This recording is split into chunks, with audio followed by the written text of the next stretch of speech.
Hi everyone. Welcome to the channel. Now in this video, I will show you and tell you how to delete videos you like on YouTube. Please subscribe to the channel. Watch the rest of the video. Let's get started.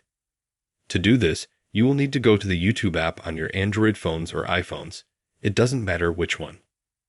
Go to the YouTube app. Then in the top right corner, you'll have your profile, or right here at the bottom. You should definitely go to it.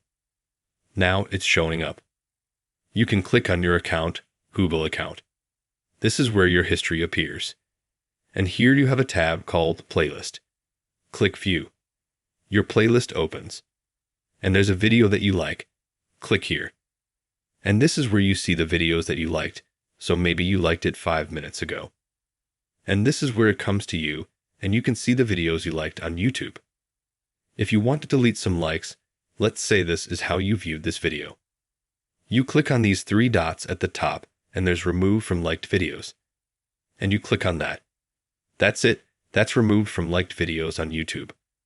That's how easy it is to do. If you liked this video, you can like it, subscribe to the channel. Thank you all so much for watching. See you all again. Goodbye.